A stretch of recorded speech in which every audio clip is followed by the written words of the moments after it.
Então vamos lá. Boa tarde, bem-vindos, bem-vindas. Vamos a abordar nesse encontro do dia de hoje esferas terapêuticas, esfera da mãe e esfera do pai. O que é necessário se levar em consideração para trabalhar tanto na apometria quanto na captação psíquica? Como vocês já têm ouvido, algumas pessoas têm se manifestado no grupo, né?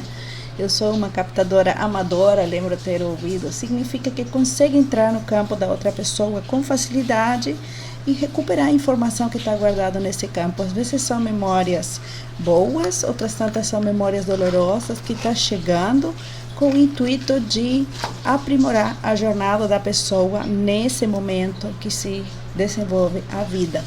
Então, nessas esferas terapêuticas que a gente vai abordar, o que acontece? A origem de toda a nossa jornada remete ao nosso pai e à nossa mãe. E enquanto terapeutas, iremos desenvolver como é que isso afeta, como é que eu posso validar, como é que eu posso estudar qual das esferas o meu cliente está tendo inconveniente. Graças a Deus, como eu disse, a gente somente tem uma mãe e um pai, então se não é de um lado, vai ser do outro lado. E aqui nessa relação com o pai, o primeiro que vem a importar, a interessar para esse estudo é a ausência ou a presença desse pai na vida do cliente. Essa presença ou ausência vai impactar diretamente como a pessoa percebe, trata, cuida ou não de si na vida. Então, significa olhar para o vínculo com o pai, significa clarificar o vínculo com ele na sua intimidade. Quer dizer também que a gente vai abordar o 10% da consciência do princípio do masculino na vida da pessoa, considerando que o outro 90% corresponde ao que está no inconsciente, está oculto. Por quê? Porque ele vai falar o que ele sabe, percebe, sente, vivências que teve, tudo isso é consciente.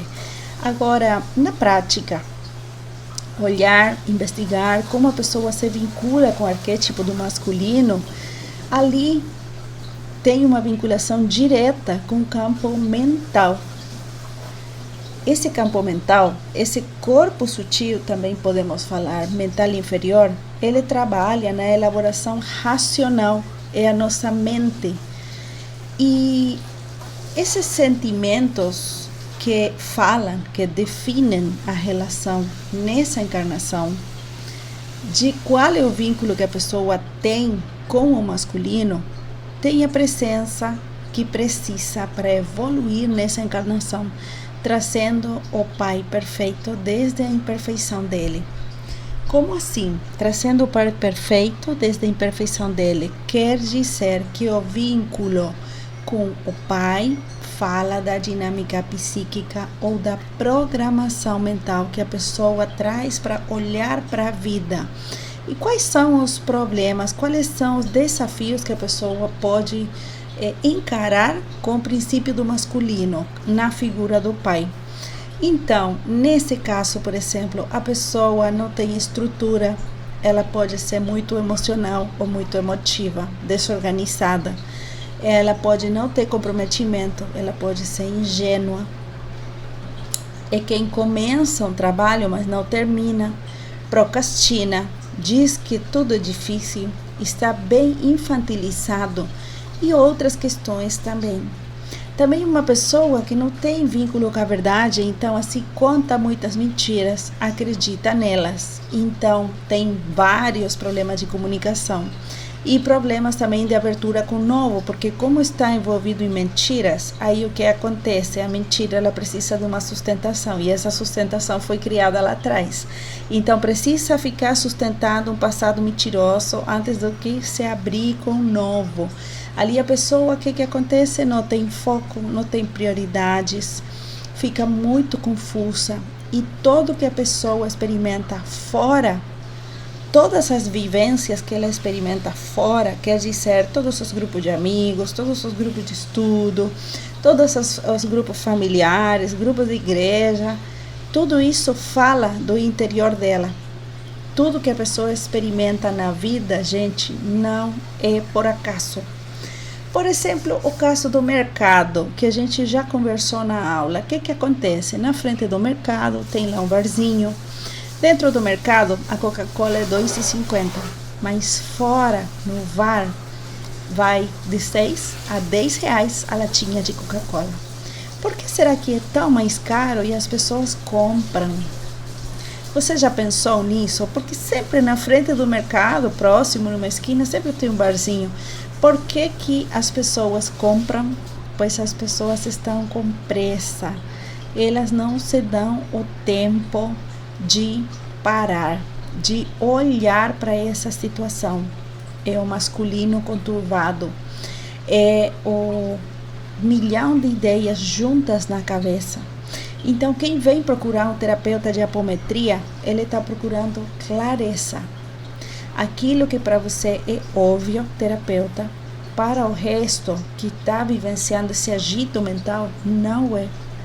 É comum trabalhar o superficial. Por quê? Porque no mundo do autoconhecimento tem muita gente na superficialidade, sabe? Eu chamo do ibuprofeno do autoconhecimento. Vai lá, faz uma afirmação positiva e acredita que com aquilo a vida vai mudar, o dia vai mudar, o relacionamento vai mudar. Ali, na superficialidade. Agora, essas características que a gente mencionou vão indicar que o cliente vai precisar mergulhar no seu interior e você mergulhar no universo cultural do seu atendido. Falar com ele adequadamente e perceber o inconsciente dele, porque isso está se materializando fora dele. Se ele, por exemplo, menciona que cada grupo que ele frequenta gera uma briga, isso traz informação para você. Ele não sabe administrar essa energia enquanto ele está em grupos. Se ele menciona que todos os projetos que ele começa, ele não finaliza, ele também traz uma informação para você. Ele é um procrastinador, ele vai deixando as coisas para depois e não se compromete. E assim por diante, tudo que acontece na vida da pessoa, ele fala do interior da pessoa. E agora, nesse masculino, nesse análise do masculino, vamos ver como é que a pessoa se comporta, ver se a pessoa utiliza a mente a seu favor ou contra si mesmo. Como será que a pessoa estruturou o princípio do masculino? Dependendo das características, ele pode ser bagunçado, desequilibrado, desde nos níveis espirituais até nos níveis materiais. Então ali vai ter personalidades manipuladoras, mentirosas, no lugar de vítima, vagabundas, desonestas, vaidosas, soberbas, arrogantes. Tudo a partir de um psiquismo deformado, dando abertura para memórias com características negativas vinculadas ao medo, à mentira, à ilusão, ao apego, à tristeza profunda, à raiva. O eu encarnado sem estrutura do masculino dá vazão para faixas negativas de consciência. Tudo isso dentro do 90% que ela não percebe e que vai conhecer com auxílio de você, terapeuta. Não dá para falar em plenitude quando se fala desde a superficialidade do autoconhecimento. Por esse motivo, quando procuramos plenitude na nossa jornada, precisamos mergulhar na grandeza do ser, que é dizer, abraçar essas sombras. Agora, o que significa ser terapeuta holístico? Ser terapeuta holístico, terapeuta apômetra, significa que você vai entender o outro como um ser único. Você vai ver o seu cliente em uma gaveta, e nessa gaveta tem algumas ciências que encaixam as pessoas. Diminuir o cliente para um transtorno, para uma crise DX, é diminuir demais a grandeza do ser. E isso aí demonstra uma oportunidade de melhora espiritual, tanto do terapeuta quanto do cliente. Assim, o terapeuta apômetra é um terapeuta de espiritualidade que não deve reduzir ninguém às características de personalidade que ele tem, porque esse terapeuta apômetra, ele entende que as características de personalidade que ele tem são a oportunidade de evolução, são a oportunidade de melhora. Então, reconhecer a grandeza do ser, considerando esses vários pontos e não apenas um pequeno aspecto, é algo que você, terapeuta, deve se atentar, deve ficar em alerta. Como cada um interpreta a vida a partir da perspectiva do cliente, deve-se ter a capacidade de perceber o ser na amplitude e ajudar a relacionar essa grandeza, relacionar com os aspectos de personalidade, que é o que se utiliza quando a pessoa está encarnada. Então, essa percepção do ser humano, da pessoa, do seu cliente, ele se torna uma elaboração. Como é que faz isso? Junta-se tudo o que o seu cliente fala, que está levando ele à consulta, que está levando ele ao problema, e também vai unir ali a sua intuição.